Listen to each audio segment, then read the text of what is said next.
Cuando todo el mundo te advierte de algo, suele ser por una buena razón. Mi matrimonio fue un claro ejemplo de ello. Ignoré todas las advertencias, convencida erróneamente de que el amor lo podría superar todo, y seguí adelante con la boda. Y, por supuesto, el tiempo me dio la razón. Pero no de la forma que yo esperaba. Mi marido me traicionó con otra mujer. No solo eso, sino que un día se presentó en casa con su amante embarazada, a punto de dar a luz, y acompañado de mi suegra. En ese preciso instante, mi matrimonio se hizo añicos, pero el destino, o el karma, existe. A partir de ese día, tanto mi marido como su familia comenzaron a pagar el precio de sus decisiones. Lo que ellos no sabían en ese momento es que yo no soy de las que se quedan de brazos cruzados.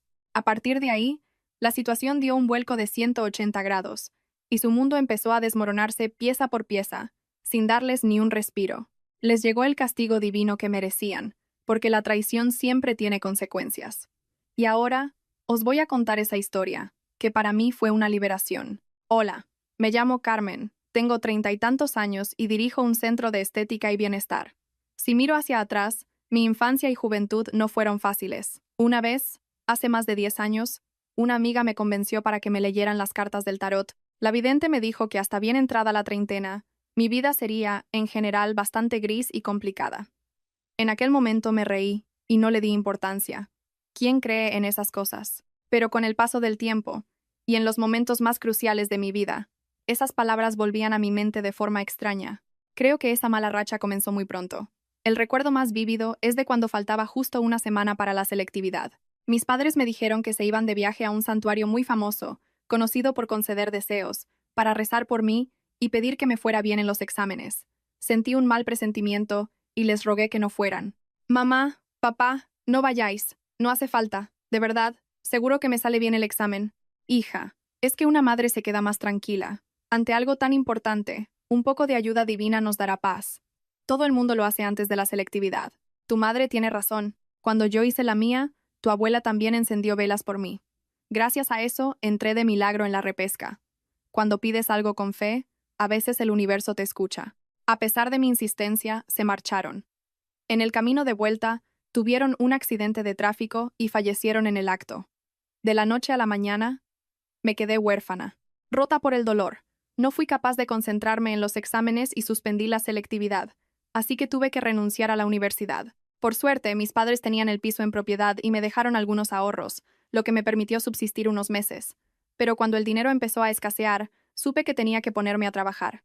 Ya era mayor de edad y tenía un hermano, Pablo, 3 años menor que yo, del que también tenía que hacerme cargo.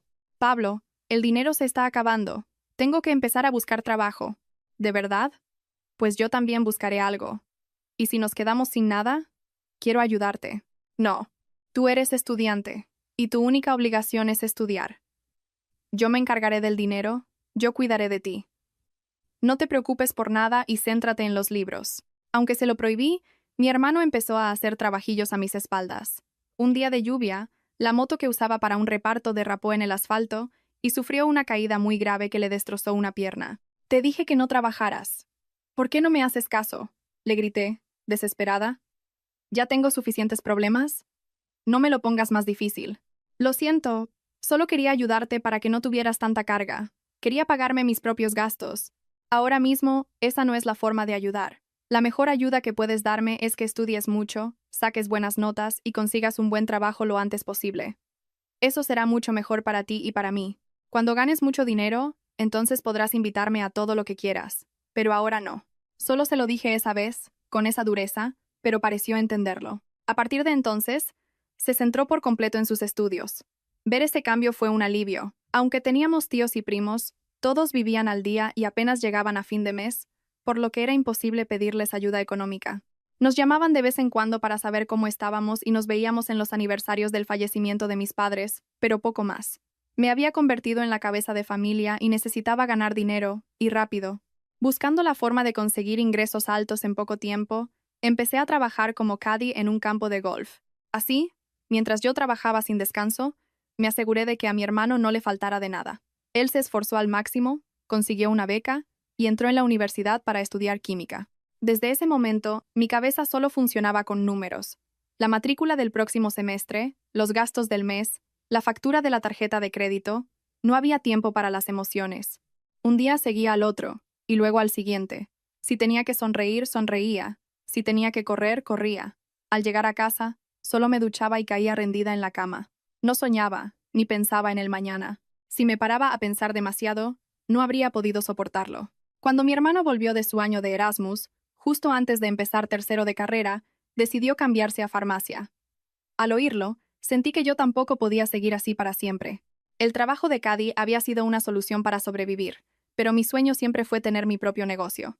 Así que decidí cambiar de rumbo. Empecé con una tienda online, que era lo más accesible, pero al no tener experiencia en ese campo, los resultados fueron desastrosos. Cambié de estrategia y me enfoqué en algo que siempre me había apasionado, la belleza.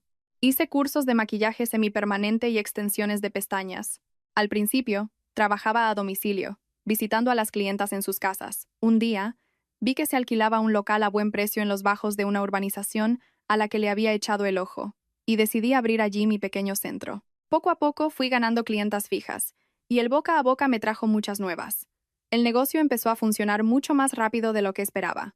Un día, una clienta me dijo mientras le hacía un tratamiento: «Sería genial si también ofrecieras masajes de drenaje linfático o programas de adelgazamiento. Son cosas que interesan a mujeres de todas las edades, y seguro que atraerías a mucha gente nueva». ¿De verdad lo cree? Pues voy a informarme y a considerarlo seriamente. No dejé caer su comentario en saco roto. Inmediatamente, busqué cursos de formación y empecé a estudiar. Incorporé masajes linfáticos y programas de dieta a mi oferta de servicios, y tuve que contratar a 2 empleadas. El efecto fue inmediato. La clientela se multiplicó, y pronto el equipo creció a más de 10 personas. El local se nos quedó pequeño y tuvimos que expandirnos hasta ocupar toda una planta del edificio. El éxito trajo consigo la necesidad de más espacio. Justo en esa época, mi hermano se graduó y consiguió trabajo en la farmacia de un hospital universitario. Al dejar de tener que mantenerlo, por fin podía centrarme al 100% en mi negocio. Empecé a pensar en trasladar el centro a un lugar más visible y céntrico. Cuando se lo conté a una amiga, me dijo: «Para una decisión tan importante, deberías escuchar varias opiniones. ¿Por qué no pruebas a que te echen las cartas o te hagan la carta astral? A veces aciertan de pleno».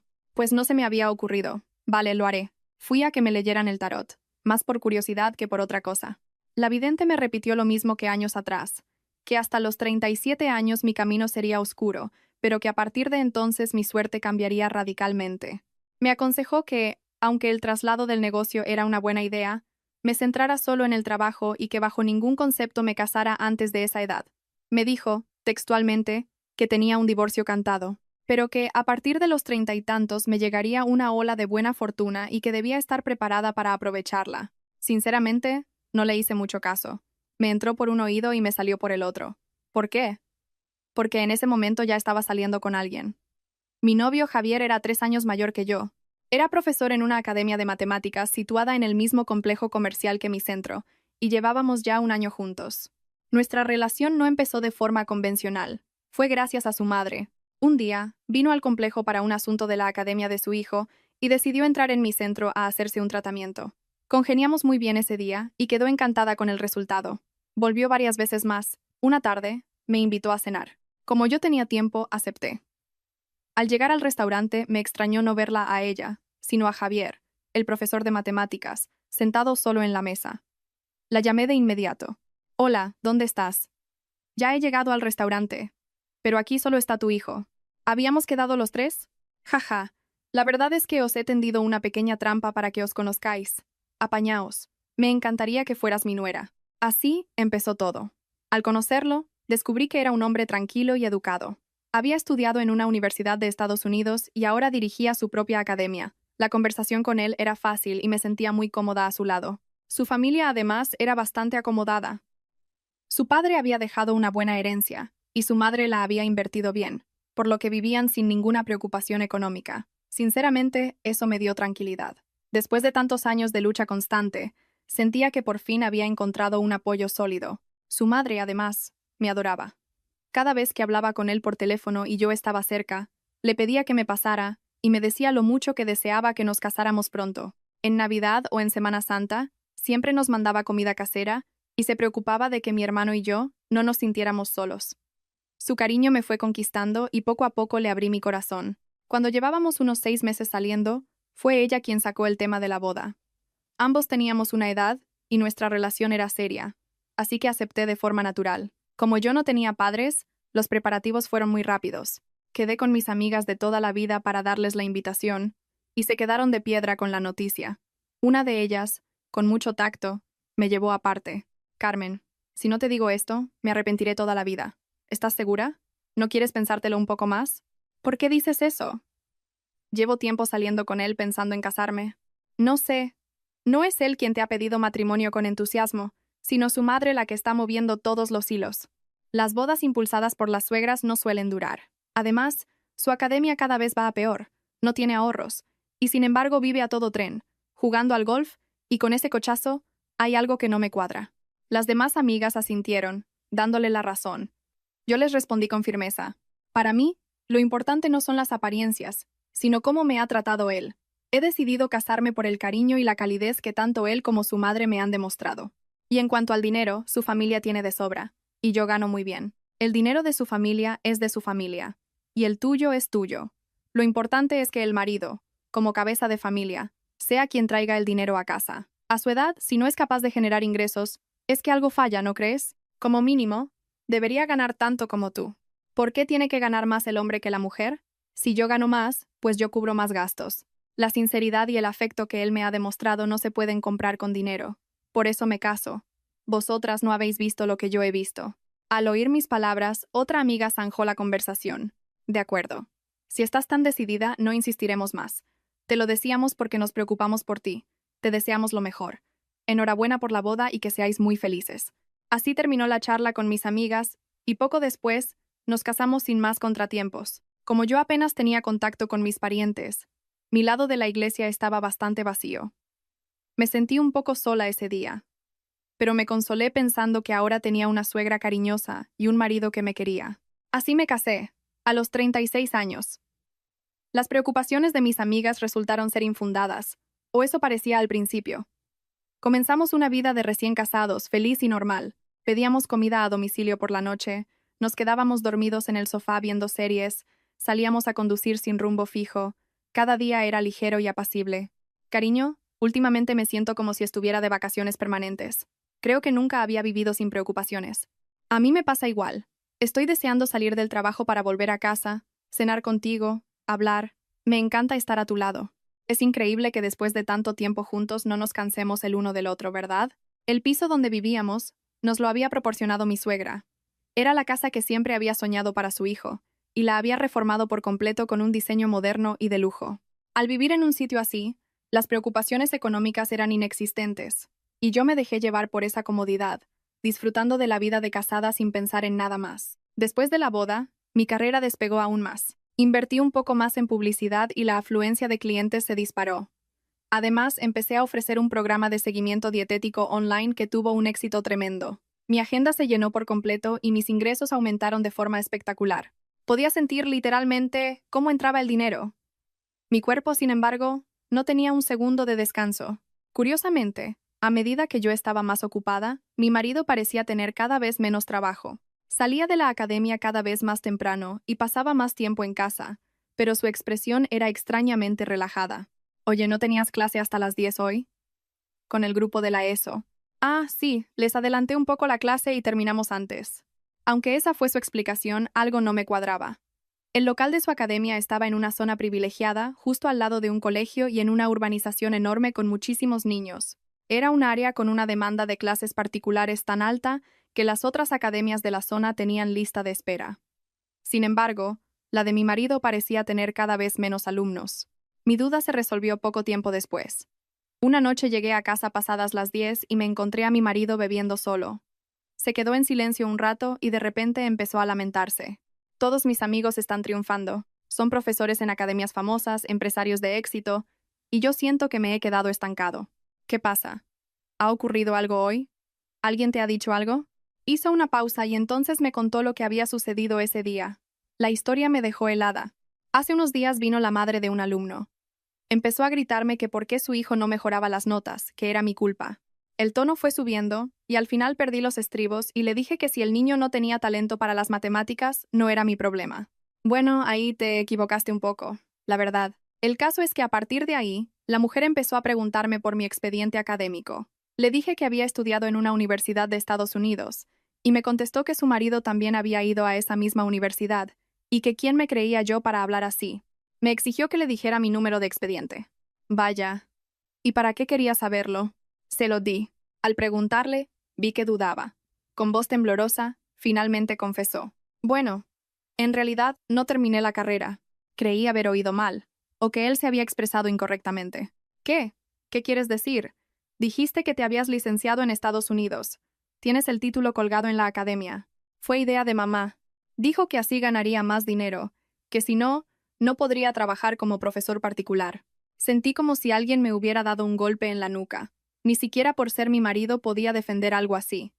Tras confesarlo, se bebió el vaso de un trago y continuó con la historia. Él siempre había presumido de ser un expat, y en su academia colgaba orgulloso el supuesto título de la universidad americana.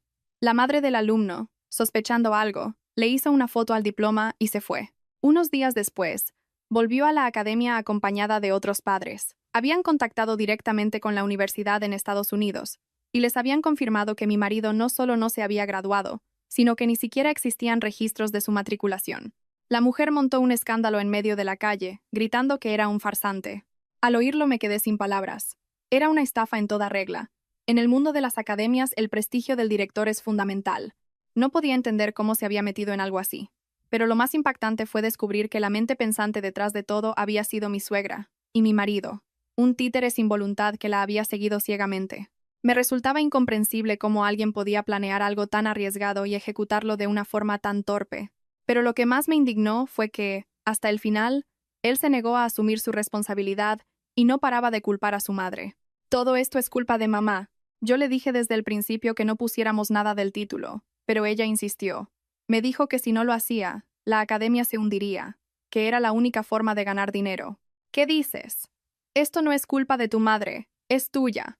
¿Cómo has podido hacer una estupidez así? Es tu academia, con tu nombre. ¿Qué vamos a hacer ahora? Mi voz se fue elevando mientras le recriminaba, pero su siguiente respuesta fue la gota que colmó el vaso. ¿Qué vamos a hacer? Voy a denunciar a todos esos padres. Vinieron en grupo a amenazarme. ¿Cómo se atreven? Esas paletas ignorantes. ¿Sabes la vergüenza que he pasado? Los voy a denunciar a todos. En ese momento, el respeto que sentía por él se derrumbó.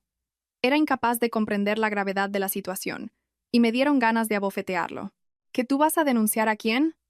Son ellos los que te pueden denunciar a ti. Date con un canto en los dientes de que no lo hayan hecho ya.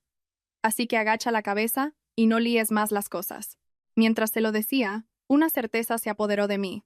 Ante una crisis, este hombre no era de los que asumen la responsabilidad, sino de los que huyen y culpan a los demás. A partir de ese día, mi forma de verlo cambió por completo. Le conté lo sucedido a mi suegra, y para mi sorpresa, ella gestionó la situación con una habilidad pasmosa, como si no fuera la primera vez que se enfrentaba a algo así. Ay, Carmen, hija, lo siento mucho. La verdad es que mi hijo estudió un ciclo de formación profesional. Pero las matemáticas siempre se le dieron de maravilla, se le daban de cine. Fue una debilidad mía. Me pudo la ambición. Ha sido todo culpa mía. Vamos a cerrar la academia y a buscar otro camino. Demos este asunto por zanjado. Y dicho y hecho. Cerró la academia y, en un abrir y cerrar de ojos, le montó otra en un barrio diferente, esta vez de programación. Me quedé alucinada. No podía creer la rapidez y la frialdad con la que era capaz de cambiar de rumbo.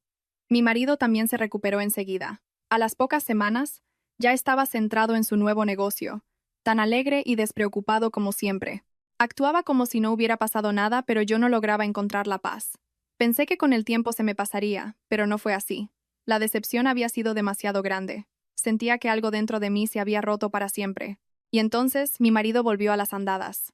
Cuando la academia de programación empezó a funcionar, se metió en un foro online de directores de academias. Incluso quedaban en persona para intercambiar información, nuevos programas, métodos de enseñanza que triunfaban en los mejores barrios, cursos de verano, concursos. Al principio pensé que era algo puramente profesional. Pero un día, de su boca salió la palabra inversión. Cariño, hablando con los otros directores, me he dado cuenta de que nadie vive solo de la academia. Dicen que el dinero de verdad está en las inversiones, que es la única forma de hacer crecer el negocio, que solo con la academia no vamos a ninguna parte. Dedícate a la academia y déjate de historias. Si te metes a invertir sin tener ni idea, Solo porque te lo ha dicho otro, lo vas a perder todo. No lo hagas. Además, no te falta dinero. Yo gano bien y tu madre tiene de sobra. Limítate a ser un buen director y no te metas en líos. Su rostro se ensombreció, y con un tono que nunca antes había usado conmigo, me espetó. ¿Es que no quieres que me vaya bien? Cada vez que propongo algo me dices que no. Fracasar también es una experiencia, y las experiencias se pagan. Como se suele decir, a veces hay que pagar por aprender. Me he dado cuenta de que en el fondo me desprecias. Intentas controlar mi vida. Preocúpate de tus asuntos. Soltó ese argumento absurdo y por primera vez me gritó. Me quedé de piedra. No sabía que era una persona tan impulsiva. Supongo que fue un error mío haberme casado con alguien así. Aún así, en ese momento sentí que tenía que pararlo como fuera, así que levanté la voz y le presioné hasta que me prometió que no haría ninguna inversión. Después de esa gran discusión, no volvió a mencionar el tema, y yo, ingenua de mí, pensé que ahí había acabado todo. Descubrí la verdad varios meses después. Una noche, mientras él estaba en la ducha, su móvil, que había dejado en el salón, no paraba de vibrar. Al principio no le di importancia, pero como era el mismo número llamando cada pocos minutos, acabé mirando la pantalla por pura curiosidad. Vi mensajes con palabras como aviso de impago y notificación de morosidad. Javier, te están llegando unos mensajes muy raros al móvil. ¿Has pedido algún préstamo? ¿O será spam? Cuando salió de la ducha, su cara se descompuso. Dudó unos segundos, pero al ver que no tenía escapatoria, confesó. La verdad es que invertí a tus espaldas.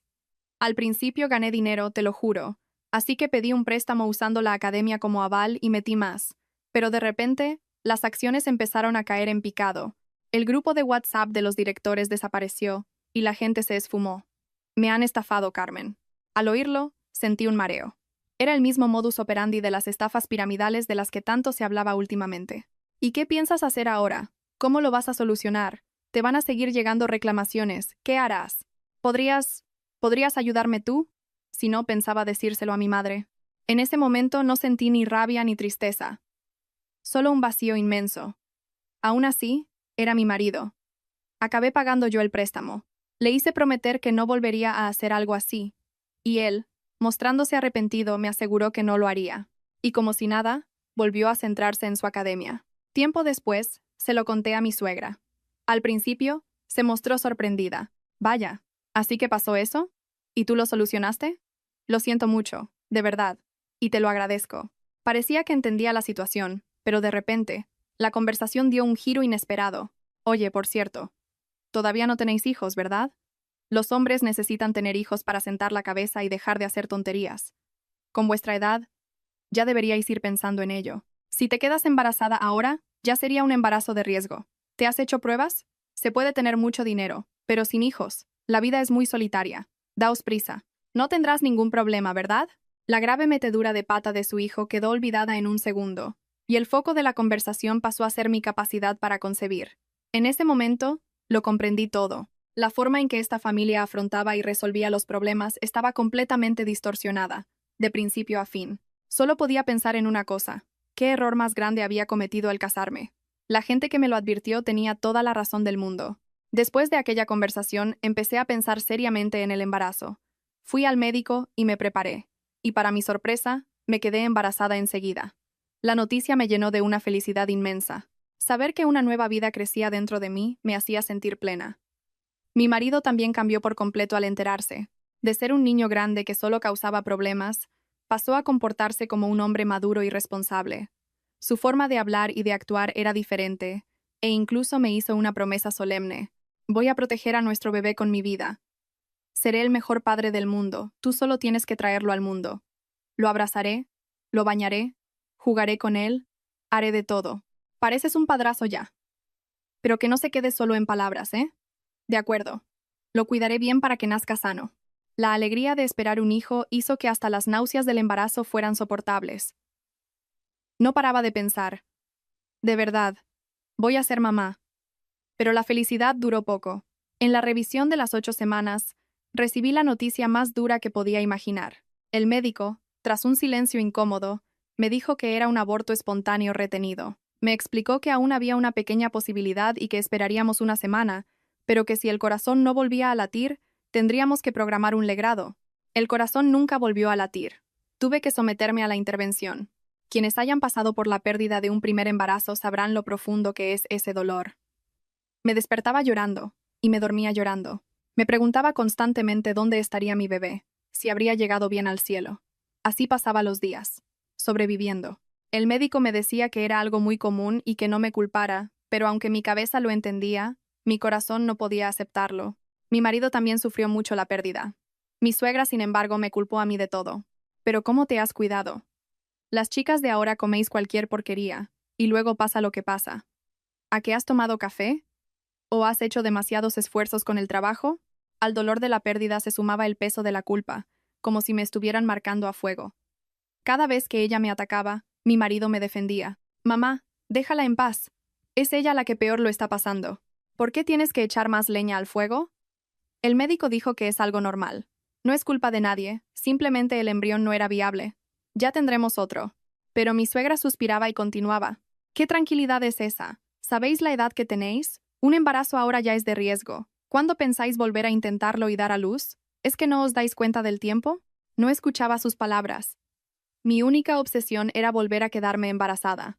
Me dediqué en cuerpo y alma a cuidarme. Y 3 meses después, lo conseguí. Esta vez fui extremadamente cuidadosa. Pero el resultado fue el mismo. Un segundo aborto retenido y otro legrado. A partir de ahí, el hospital inició una serie de pruebas más exhaustivas. El médico me recomendó tomarme un descanso del embarazo para recuperar cuerpo y mente, así que decidí apartarme temporalmente del trabajo. Delegué la mayor parte de mis responsabilidades en la encargada de mi centro, Marta. Creo que mis problemas de salud están afectando a los embarazos. Me gustaría que te encargaras de la gestión del centro por un tiempo. ¿Crees que podrías? Por supuesto, Carmen. No te preocupes por nada. Yo me encargo de todo. Tú ahora céntrate en recuperarte. Así que di un paso atrás. Los fines de semana iba a un herbolario famoso, probaba la acupuntura, la moxibustión. No me importaba el dinero. Me repetía a mí misma que en ese momento era más importante cuidar mi cuerpo que ganar más. Pero apenas había pasado un mes desde que delegué mis funciones, cuando estalló una crisis en el negocio. Marta me llamó, muy apurada. Las quejas de los clientes se acumulaban y alguien había escrito una reseña muy negativa en un foro local. Las solicitudes de reembolso empezaron a llegar en masa. No tuve más remedio que volver al trabajo. La idea de un nuevo embarazo quedó en un segundo plano, y mi salud volvió a resentirse. Al ver que mi negocio atravesaba dificultades, la actitud de mi suegra cambió radicalmente. Oye, ¿no irá a quebrar tu negocio? Si tienes que devolver tanto dinero, tendrás que pedir un préstamo, ¿no? Vaya nuera me ha tocado, incapaz de darme un nieto. ¿Pero tú quién eres? ¿Una estafadora? Sus palabras eran puñales, pero no tenía fuerzas ni para discutir. Mi marido también empezó a dejar de defenderme. Aunque no decía nada, sentía que su apoyo flaqueaba. Dejamos de hablar, de mirarnos a los ojos. Para no empeorar más el ambiente en casa, decidí contactar de nuevo con mi suegra. Empezamos con un saludo cordial y acabamos quedando para comer. Me dijo que ambas habíamos pasado por un momento difícil y que era mejor olvidar el pasado.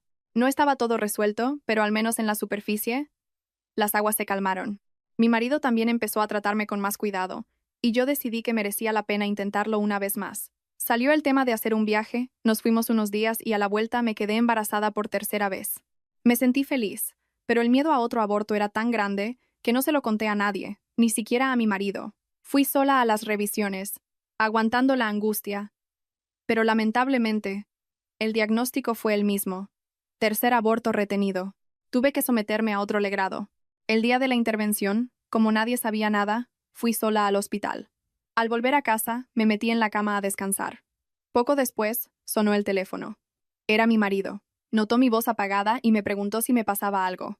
Le conté que acababa de volver del hospital, de la intervención.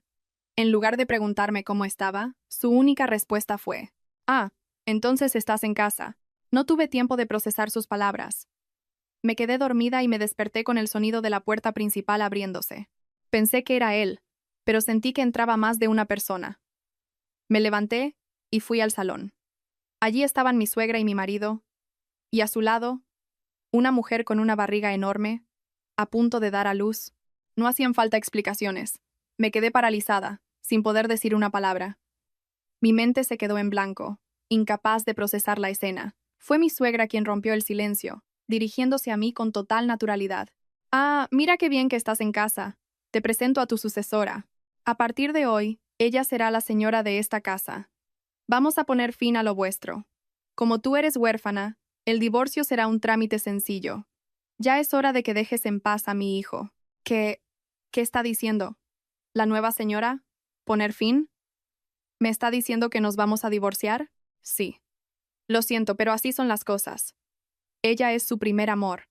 Han tenido un desliz, y se ha quedado embarazada. El niño nacerá en cualquier momento. No podemos mirar para otro lado. Mi mirada se clavó en mi marido.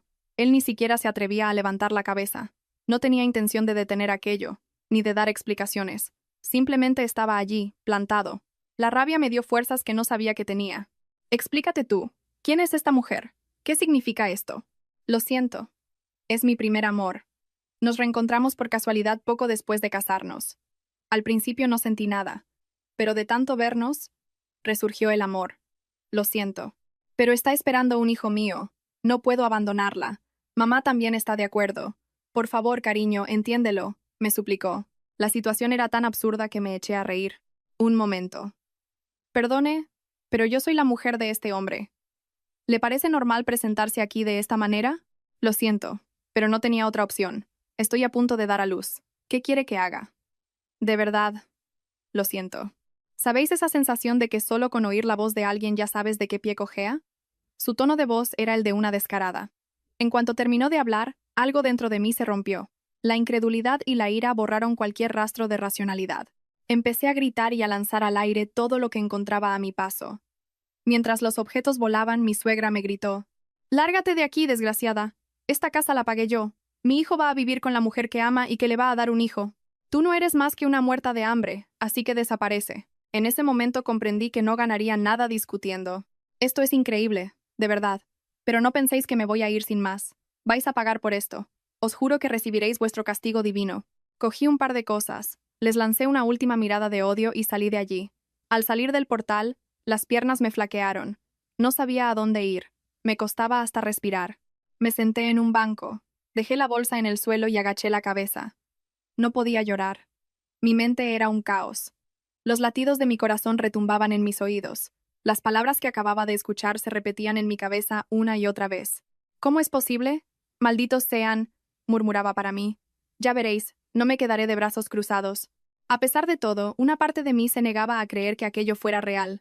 Pasó como una hora. De repente, el sonido de una sirena rompió el silencio, y una ambulancia entró en la urbanización.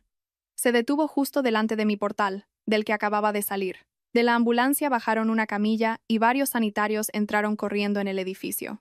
La situación parecía urgente. Poco después sacaron a una mujer en la camilla. A simple vista parecía que había roto aguas. Sí, era ella, la mujer embarazada que había subido con mi marido y mi suegra. Mientras la subían a la ambulancia, mi marido y mi suegra bajaron corriendo por el siguiente ascensor, gritando por teléfono. La suegra no paraba de increpar a los sanitarios. «Más rápido, por favor. ¡Que está de parto! Ha roto aguas. Vamos, llévenla a la clínica de la rotonda. Mamá, deja que hagan su trabajo. No te preocupes, no molestes». Observaba la escena desde el banco, repitiendo para mis adentros toda clase de insultos. Vi cómo se cerraban las puertas de la ambulancia y cómo se alejaba. Sentía un fuego por dentro. Un pensamiento oscuro cruzó mi mente. Ojalá todo saliera mal. A mi marido le encantaban los niños, y aquella mujer, su supuesto primer amor, le iba a dar uno. Era de esperar que perdiera la cabeza. Pero para mí, un hombre capaz de algo así ya no merecía ni un ápice de mi afecto. Cuando todo volvió a la calma, subí de nuevo al piso. Fui a la habitación, cogí algo de ropa, mi bolso y lo imprescindible. No quería pasar ni un segundo más allí. Salí y me fui directa a un hotel cercano. Hice el check-in y, al entrar en la habitación, por fin pude sentarme en la cama. Intenté no pensar en nada esa noche. Las piernas todavía me temblaban. Me repetía: «Solo tienes que superar el día de hoy». Pero en el silencio, el corazón me latía aún más deprisa. La habitación estaba en calma, pero mi cuerpo seguía en tensión, como si todavía estuviera en aquella casa. Sentía una opresión en el pecho, y pensé que si seguía sola, iba a explotar. Así que llamé a mis amigas. «Laura, ¿qué hago? Estoy en un hotel. Me he ido de casa». Al empezar a hablar, se me quebró la voz y todo lo que había contenido se desbordó. Apenas podía explicarme, pero mi amiga lo entendió todo al instante. «¿En qué hotel estás? ¿Estás sola? ¿Dónde? Quédate ahí, no te muevas. Voy para allá. Poco después, mis 4 mejores amigas aparecieron en la habitación. Venían en ropa cómoda. Se notaba que habían salido corriendo. ¿Qué te ha pasado? No llores. No derrames ni una lágrima por esa basura. Cuéntanoslo todo. Con calma. Me cogieron de la mano, me abrazaron, me miraron con cariño. Poco a poco, las palabras empezaron a salir. Les conté lo de los abortos, la llegada de mi marido con su amante embarazada y mi suegra, las palabras crueles que me dijeron, cómo me echaron y la escena de la ambulancia. Mientras hablaba, las manos me temblaban y las caras de mis amigas se iban endureciendo. ¿Pero qué clase de psicópata es ese?, dijo una. Ya te dije que desde el primer día que lo vi no me gustó nada. Tenía cara de traidor. Y su madre es peor, añadió otra. Con esa mirada de superioridad, como si todos los demás fuéramos inferiores. ¡Qué asco de mujer! Os lo advertí, saltó una tercera. Os dije que no os metierais con familias así. Un niño de mamá es un caso perdido. No es un problema de carácter, es un problema estructural. No tiene cura. Todas se pusieron de mi parte, dándome la razón en todo, ofreciéndome agua, acariciándome la espalda. Fue un consuelo inmenso. ¿Sabéis lo que me dijo la suegra? Que como soy huérfana, divorciarme sería más fácil. Me despreció de esa manera. Me dolió muchísimo. ¡Qué hija de la gran P! ¿Dónde está? Vamos ahora mismo que le arranco la lengua de cuajo. Que mi amiga se enfadara más que yo y soltara esas palabras me alivió. Esa noche la pasé con ellas, llorando, hablando, en silencio. No estaba recuperada, pero me sentía arropada. A la mañana siguiente, mis amigas se fueron yendo una a una al trabajo, no sin antes preguntarme 1000 veces si estaría bien y prometerme que estarían pendientes del móvil. Una de ellas me pasó el contacto de un abogado especialista en divorcios. Mientras me preparaba para ir a verlo, sonó el teléfono. Era mi suegra. Oye, ¿dónde estás? Retiro lo dicho. Su voz era completamente diferente a la del día anterior. Sonaba agitada, casi sin aliento. ¿Qué dice? ¿Ha perdido el juicio? Hable claro. ¿Retirar el qué? Que retiro todo lo que dije ayer. Voy ahora mismo a donde estés. ¿Dónde? ¿A dónde voy? No daba crédito. Dudé si colgar, pero como no paraba de insistir, en un momento de confusión, le dije el nombre del hotel. Me arrepentí al instante. No esperé. Me preparé para hacer el checkout e irme. Justo cuando salía, me llamaron de recepción para decirme que tenía una visita. No quería verla. Decidí ignorarla y seguir mi camino, pero al cruzar el vestíbulo, ella me vio primero y se plantó delante de mí, en una actitud sumisa que no le había visto en la vida. Ay, hija, ayer me pasé mucho, ¿verdad? Tienes mala cara. Estaba muy alterada. Te asustaste, ¿verdad? Lo siento. Y me cogió la mano. Me solté bruscamente y la miré con desprecio. ¿A qué viene esto? No tengo nada más que hablar con usted. Después de lo de ayer, ¿hoy viene con estas? ¿Se está riendo de mí? No, es que fui una insensata. Me precipité. Lo siento, de verdad. Hacía pausas al hablar, como si le costara respirar, y no dejaba de examinarme la cara. Repetía, lo siento una y otra vez. ¿Qué es lo que siente? ¿Sabe la que va a ser su nueva nuera que está usted aquí? Voy de camino a ver a un abogado de divorcios. Apártese o llamo a la policía. Su rostro palideció. Juntó las manos y agachó la cabeza. Lo siento. Te lo ruego. ¿No podemos hacer como si lo de ayer no hubiera pasado? ¿No podéis volver a intentarlo tú y mi hijo? Sé que me porté fatal contigo. De verdad que lo siento. Te lo suplico, le grité furiosa. Ayer me echó de casa tratándome como a una apestada y hoy me pide perdón y espera que lo acepte. ¿Me toma por tonta? Pero había algo extraño. No paraba de disculparse, pero no explicaba por qué había cambiado de opinión de la noche a la mañana. Solo repetía que se había vuelto loca, que había juzgado mal la situación. Sí, me volví loca. ¿No puedes perdonármelo, por favor? ¿No os divorciéis? Te lo pido. Estaba al borde de las lágrimas, suplicando. Le pregunté qué había pasado, pero se negaba a decírmelo, así que llamé a mi marido. Hubo un silencio al otro lado de la línea, y finalmente, habló. Cariño, lo siento. A mí también me engañaron. Engañado. ¿Cómo? Habla claro. La mujer que fue ayer a casa, la que dije que era mi primer amor, solo nos vimos un par de veces al principio de nuestro matrimonio. Hace poco, apareció de la nada diciendo que el hijo que esperaba era mío. Te juro que no lo sabía. Me dijo que estaba a punto de dar a luz, que no tenía dónde ir ni dinero para las cosas del bebé. Yo no podía mantener 2 casas. Se lo conté a mi madre y ella dijo que te echáramos a ti para meterla a ella. Su voz temblaba. Hizo una pausa. Ayer, después de que te fueras, rompió aguas y la llevamos al hospital. Tras más de 10 horas de parto, dio a luz a un niño negro. No era mi hijo. ¿Qué hago ahora? Te juro que me engañó. Me quedé sin palabras. Y por si fuera poco, la mujer les había contado que era empresaria y que facturaba 10 millones de euros al año. Todo mentira. Ni tenía empresa ni nada.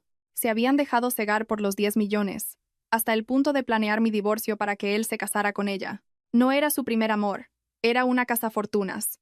Al otro lado del teléfono, mi marido no paraba de pedir perdón, de decir que no sabía nada, que él también era una víctima.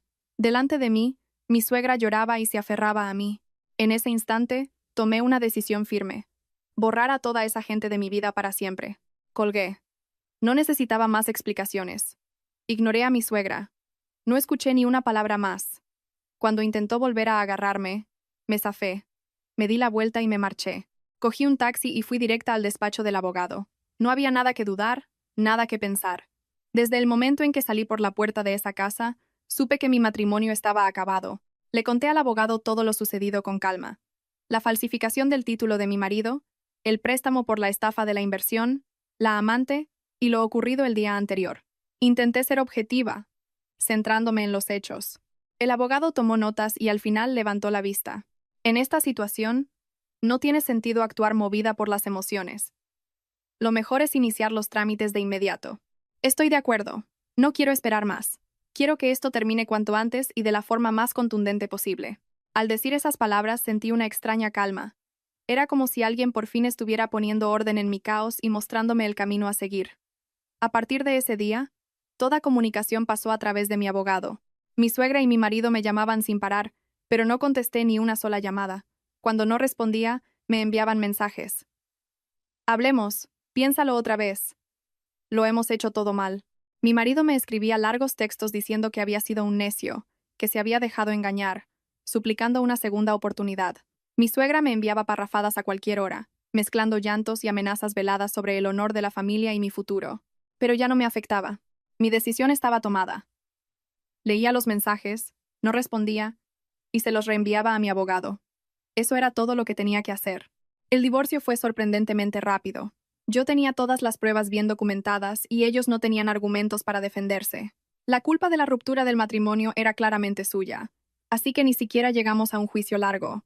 El adulterio, las mentiras y los problemas económicos de mi marido fueron reconocidos como causa de divorcio. Recibí una pensión compensatoria, y las deudas que él había contraído durante el matrimonio y que no me correspondían quedaron a su cargo. La implicación de mi suegra quedó registrada, y se tomaron medidas para que no pudieran volver a contactarme. Así, toda relación quedó zanjada sobre el papel, y yo fui, legalmente, una mujer libre. Sin embargo, durante un tiempo, siguieron intentando contactarme. Los mensajes no cesaban. Siempre lo mismo. Lo siento, no volverá a pasar. Ahora me doy cuenta del error que cometí. Al principio los ignoraba, pero la insistencia diaria empezó a sacarme de quicio. Un día, tras recibir otro mensaje interminable, no pude más y llamé. Oye, imbécil, deja de llamarme de una vez. Estás alterando mi vida. Me llamas y me escribes a todas horas. Legalmente, tú y yo no somos nada. ¿Lo entiendes? Estamos divorciados, hay una sentencia. ¿Qué más quieres? ¿Creías que con un lo siento iba a perdonarte? No me hagas reír. De verdad que lo siento, Carmen. Por favor, cállate. Una llamada más y te denuncio. A ti y a tu madre. Si no queréis una denuncia conjunta, dejadme en paz. ¿Entendido? Me arrepiento de verdad. He reflexionado mucho. Fui un estúpido. Me dejé llevar por mi madre, por esa mujer. Todavía no me creo lo que te hice. No digo que fuera una víctima, pero si pudiera volver atrás, lo haría todo de otra manera. Por favor, piénsalo una vez más. Antes de que pudiera seguir, colgué. No merecía la pena escuchar más. ¿De qué sirve arrepentirse cuando ya lo has perdido todo? La demanda contra la amante también siguió su curso. Poco después, me enteré por mi abogado de que ella se había puesto en contacto con él. La amante de su exmarido ha contactado con el despacho, me informó el abogado. Por lo que hemos podido averiguar, es una mujer con una vida bastante desordenada. Estaba a punto de dar a luz, y no sabía con certeza quién era el padre. Su plan era encontrar a alguien a quien endosarle el niño, y se acordó de su exmarido. Sabía que era débil, manejable y que obedecía a su madre en todo, así que se acercó a él con esa historia. Hay que ver la gentuza que hay por el mundo. ¿Cómo se atreve a meterse en un matrimonio? Le dejamos claro que su situación personal no justificaba sus actos. ¿Sabe lo que nos respondió? Que no era la primera vez que la demandaban por algo así y que si podíamos ser indulgentes. ¿Qué? Sabía que era una pieza, pero no que fuera reincidente. Le transmití su decisión. Ninguna indulgencia, iríamos hasta el final. Actualmente, vive con el bebé en un centro de acogida. La indemnización tendrá que pagársela, pero siendo realistas puede tardar mucho tiempo, quizá años o incluso décadas. No me importa. El tiempo es lo de menos. Lo importante es que pague por lo que ha hecho. Gracias, abogado, por haberme defendido tan bien hasta el final. Ese día cerré definitivamente ese capítulo de mi vida. Me sentí liberada. Se lo conté a mis amigas y todas se alegraron. Y me lo volvieron a repetir. Cuando te advertimos de algo, es por una razón. En esos casos, es mejor pararse a pensar. Yo tuve que vivirlo en mis propias carnes para entenderlo. Por eso, si estáis leyendo esto, y alguien se opone a una decisión vuestra, no lo ignoréis. Deteneos un momento a reflexionar. Quizá os ahorréis pasar por una experiencia tan sucia y dolorosa como la mía. Ahora ya no soy la mujer de nadie, ni la nuera de nadie.